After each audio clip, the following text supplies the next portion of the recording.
Il Covid sta diventando endemico, ma i casi che ancora si registrano possono mettere a rischio le persone con fragilità.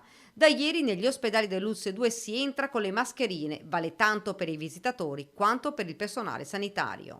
Noi abbiamo ancora qualche positivo che entra in ospedale, che lo troviamo coi tamponi, per cui continueremo a fare i tamponi in pronto soccorso e nei reparti, perché questo ci aiuta a isolare la persona che è positiva, onde evitare contagi a ripetizione all'interno delle unità operative, dei posti letto delle unità operative, e lo abbiamo esteso a tutti i reparti, solo ai reparti. Così il direttore generale, che si è allineato all'ordinanza della Regione Veneto, che ha disposto l'obbligo della mascherina nelle strutture ospedaliere almeno fino al 31 maggio 2023. Quando si entra in aree dove ci sono persone fragili, e guardi, ormai noi curiamo il 95% di persone fragili, perché voglio dire, qualsiasi persona che entra ha una fragilità. Quindi abbiamo deciso di procrastinare l'uso delle mascherine, e questo quindi anche nei poliambulatori e anche nei centri diurni, cioè nei centri dove abbiamo persone disabili o dove siamo nell'RSA.